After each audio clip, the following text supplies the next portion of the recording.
आज से ठीक 44 साल पहले सन 1982 में प्रोफेसर भीम सिंह जी ने इस पार्टी की बुनियाद रखी थी। किताब की तरह है, उनकी तारीफ में कुछ लफ्ज बोलना सूरज की आगे दिया जलाने के बराबर है। मैं आज के दिन प्रोफेसर भीम सिंह जी को अपनी भावभीनी श्रद्धांजलि देता हूँ और आप सबका यहाँ आने का अपनी तरफ से अपनी सभ्यता का कुछ कहते हुए आप सबसे विदा लेता हूँ और आप सबको यही कहता हूँ कि पैंथर्स पार्टी को फिर से समृद्ध बनाए, एकजुट बनाए और अपनी एकजुटता का परिचय दें। धन्यवाद। जय हिंद। के कार्यक्रम के बारे में आपको बताइए। आज पैंथर्स पार्टी भीम जो है अपना फाउंडेशन डे मना रही है। आज से 43 साल पहले 1982 में प्रोफेसर भीम सिंह जी ने पैंथर्स पार्टी की नींव रखी थी, जिस दिन भगत सिंह, राजगुरु, सुखदेव जी ने अपने प्राण जो त्याग किए थे, बलिदान किए थे देश के लिए, उसी महान दिवस में पैंथर्स पार्टी का गठन हुआ था। आज हम उसी दिवस को मना रहे हैं और लोगों को ये बताना चाहते हैं कि पैंथर्स पार्टी जो लड़ाई है वो उसी तरीके से जारी रखेगी जिस टाइम जो प्रोफेसर भीम सिंह के टाइम जैसे लड़ाई जारी रखती थी। हक इंसाफ की जो आवाज़ उन्होंने बुलंद की थी, वो हक इंसाफ की आवाज़ हम बुलंद रखेंगे। जनता की जहाँ जहाँ समस्या आएंगी हम खड़े होंगे। और विपक्ष में आज देखें तो एक ही पार्टी ऐसी है जो विपक्ष में है। बीजेपी एलजी के थ्रू रूल कर रही है, एनसी की गवर्नमेंट आपके बीच में है।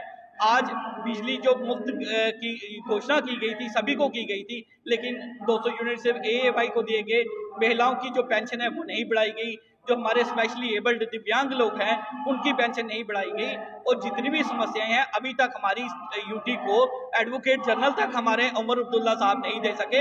जिस तरीके से उमर अब्दुल्ला साहब सरेंडर कर चुके हैं, हर तरफ से ये नजर आता है कि वो हर बार भीख मांग रहे होते हैं सेंटर की सरकार से कि हमें इतने पैसे दे दो। अगर आपसे इतना ही नहीं बनता था तो आपने इतने बड़े बड़े वादे जो हैं वो क्यों किए? मेरा सवाल रहेगा, पिछले 10 साल से जो एलजी प्रशासन काम कर रहा है, आपने उससे कभी सवाल पूछा? ये बात तक कहा बीजेपी सरकार, उन्होंने कहा कि हम पूरे वादे पूरे करेंगे जो भी वादे किए हैं। देखिए, एलजी सरकार जो है पूरी तरह से नाकाम रही। लोग जो है एलजी सरकार से त्राही माफ कर चुके थे। एलजी सरकार ने एक काम किया तो ये काम किया, शराबें घर घर तक उन्होंने पहुंचा दी। उन्होंने जो प्रोविजनल स्टोर थे उधर भी शराब का प्रोविजन रख दिया। आपका रेत, बजरी, जो लैंड माफिया, सैंड माफिया जो है वो सारा उस दौरान बढ़ा है। आप देखें, उड़ता पंजाब बन रहा था, अब इनके एलजी राज में उड़ता जम्मू बनता नजर आ रहा है। किसी भी तरीके से ये जो है ड्रग्स के ऊपर जिससे युवा हमारा खत्म हो रहा है, कंट्रोल करने में नाकामयाब है। आज की डेट में भी जो हमारी पुलिस डिपार्टमेंट है वो आज भी एलजी के अंडर आता है। अगर कोई हमारे जितनी भी मिलिटेंट एक्टिविटीज हो रही हैं, जितने हमारे हमने देखा बिलावर में 3 लोग जो उठा के ले गए, उनकी बाद में डेड बॉडीज पाई गई, ये जितनी भी कमियां हैं ये बीजेपी की कमियां हैं, ये एलजी सरकार की कमियां हैं, ये सेंटर की कमियां हैं। क्योंकि हमारी पुलिस डायरेक्टली जो कंट्रोल्ड है वो होम मिनिस्टर के द्वारा कंट्रोल्ड है। जिस तरह से पैंथर पार्टी मैंने भी देखी थी, बहुत पावरफुल पार्टी होती थी, आपको लगता है कि आपसी विवाद के कारण ये पार्टी जो है वो कमजोर हो गया, 2 हिस्सों में कट चुकी है? देखिए, विवाद जहाँ भी होता है वहाँ थोड़ी कमजोरी आती है, लेकिन जब भी आप एक पीक पे होते हैं, नीचे आते हैं, फिर ऊपर आने में ज़्यादा टाइम नहीं लगता है।